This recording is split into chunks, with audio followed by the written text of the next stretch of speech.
ऐका ना, आज आपण बघणार आहोत एकदम झटपट तयार होणारा नाश्ता. बनवायला अतिशय सोपा आहे. कमीत कमी साहित्यामध्ये बनवून तयार होतो. हलका-फुलका आहे. खरं सांगते टेस्ट तर अप्रतिमच आहे. नक्की एकदा बनवून बघा. परफेक्ट रेसिपी आहे. खूप लोकं असं म्हणतात का व्यवस्थित बनत नाही, दाखवता येत, बनवता येत, असं नाहीये. एकदा व्हिडिओ पूर्ण बघा, त्यानंतर बनवायला घ्या. खरं सांगते परफेक्ट रेसिपी शेअर करते मी तुमच्यासोबत. तर बघा सगळ्यात आधी एक बाउल घेतलेलं आहे. त्याच्यामध्ये 1 कप इतकं रवा घेतलेला आहे. रवा बारीकवाला घेतलेला आहे. त्यानंतर त्याच कपाने 1 कप इतकं बेसन ॲड करायचं आहे. हे सगळं आधी आपल्याला छान मिक्स करून घ्यायचं आहे. असं केल्याने याच्यामध्ये गुठळ्या होत नाही. स्मूथ बॅटर तयार होतो. तर बघा छान मिक्स करून घेतलेलं आहे. इथे छान असा रवाळ बेसन तयार होऊन जातो. त्यानंतर त्याच्यामध्ये ज्या कपाने रवा आणि बेसन मोजून घेतल्या त्याच कपाने 1 कप इतकी दही ॲड करायची आहे. दही तुम्ही नॉर्मल गोड किंवा आंबट कोणतीही दही घेतली तरी चालेल. तर बघा 1 कप दही ॲड केल्यानंतर आधी हे सगळं आपल्याला मिक्स करून घ्यायचं आहे. त्यानंतर याच्यामध्ये आपल्याला पाणी ॲड करायचं आहे. तर बघा हे छान मी मिक्स करून घेतलेलं आहे. आता आपल्याला याच्यामध्ये पाणी ॲड करायचं आहे. तर त्याच कपाने ज्या कपाने आपण दही मोजून घेतली, रवा बेसन मोजून घेतलं, त्याच कपाने 1 कप इतकं पाणी घेतलंय.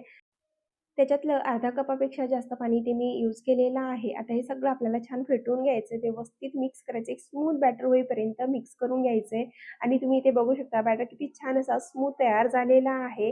खूप जास्त पण मिक्स करायचं नाही. छान स्मूथ बॅटर होईपर्यंत मिक्स करायचं आणि बॅटर खूप छान इथे तयार झालेलं आहे. आता मी तुम्हाला दाखवते पाणी किती उरलेलं आहे बघा. 1 कपमधलं जवळपास पाव कपपेक्षाही थोडंसं कमीच पाणी उरलेलं आहे. म्हणजे इथे जवळपास मी 3/4 कप इतकं पाणी वापरलेलं आहे. तुम्ही इथे कपाचं माप घ्या किंवा एखाद्या वाटीचं माप घ्या. त्याच वाटीने सगळे इन्ग्रीडियंट्स मोजून घ्या.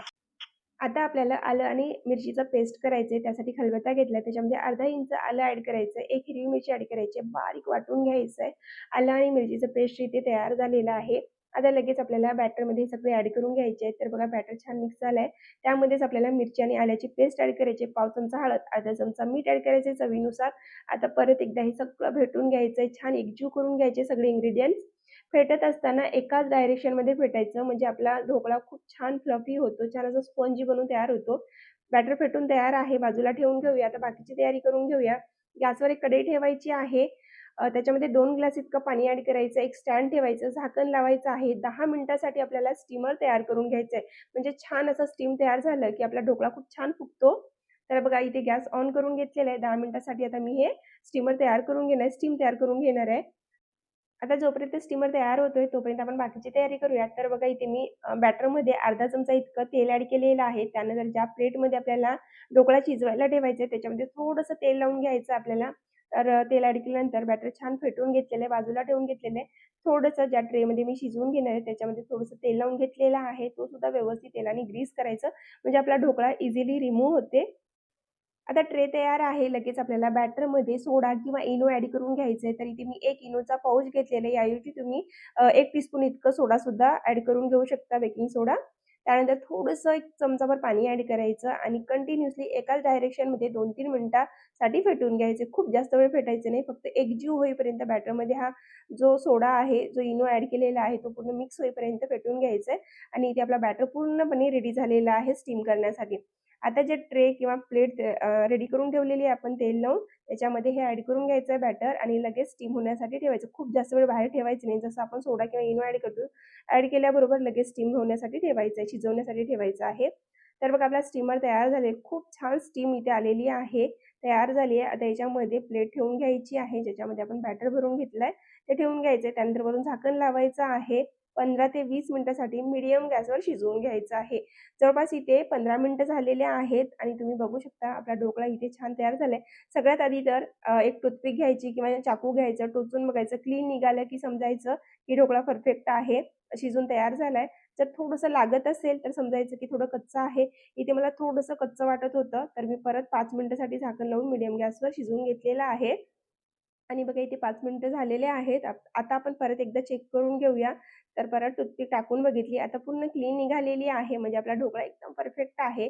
आता मी बाहेर काढून घेतले. पूर्णपणे थंड करायचे त्यानंतरच कट करायला घ्यायचं, नाहीतर ढोकळा व्यवस्थित कट होत नाही.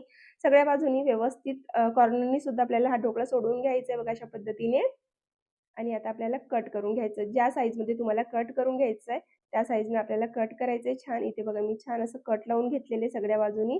तुम्ही बघू शकता किती छान फ्लफी, किती छान जाळीदार असा ढोकळा बनून तयार झालेला आहे. रवा बेसन ढोकळा इथे बनून तयार झालेला आहे. आता एक सिंपल तडका तयार करून घेते मी. तर गॅसवर एक पातेलं ठेवलेलं आहे. त्याच्यामध्ये जवळपास 2 चमचा इतकं तेल ॲड करून घ्यायचं आहे. त्यानंतर 1 चमचा मोहरी ॲड करायची आहे. मोहरी छान तडतडली, की त्यानंतर त्याच्यामध्ये 3 हिरव्या मिरच्या लांब अशा चिरून ॲड करायच्या आहेत. त्याच्यामध्येच आपल्याला कढीपत्ता ॲड करायचा आहे. 1-2 मिनिटापर्यंत छान भाजू द्यायचा आहे हा तडका. त्यानंतर गरम-गरम तडका आपल्याला ढोकळ्यावर ॲड करायचा आहे. त्याआधी भरपूर सारी बारीक चिरून घेतलेली कोथिंबीर गार्निश करायची आहे. आणि बघा हे सगळे ना असं काढून घ्यायचं म्हणजे आपण जो तडका बनवलेला आहे ना, तो तडका सगळ्या ढोकळ्याला इव्हनमध्ये लागतो. छान टेस्ट येते. त्यासाठी बघा मी असं काढून घेते. त्यानंतर सगळे ढोकळे पलटवून घेते तडक्यामध्ये आणि त्यानंतर सर्व्ह करते. तर बघा इथे आपला ढोकळा बनवून तयार झालेला आहे. तुम्ही एखाद्या मोठ्या वाट्यामध्ये सुद्धा हे करून घेऊ शकता बाउलमध्ये आणि इथे मी ढोकळा सर्व्ह करून घेतलेला आहे. तुम्ही हे शेंगदाण्याच्या चटणीसोबत, ग्रीन चटणीसोबत किंवा लाल चटणीसोबत तुम्हाला ज्या चटणीसोबत आवडते त्या चटणीसोबत तुम्ही सर्व्ह करू शकता. शक्यतो मी हा ढोकळा शेंगदाण्याच्या चटणीसोबतच बनवते किंवा खोबऱ्याच्या चटणीसोबत बनवत असते. तर तुम्हाला ही रेसिपी कशी वाटली? व्हिडिओ आवडला की नाही कमेंट करून नक्की सांगा. आवडला असेल तर चॅनलला लाईक, शेअर, सबस्क्राईब करायला विसरू नका. Thank you.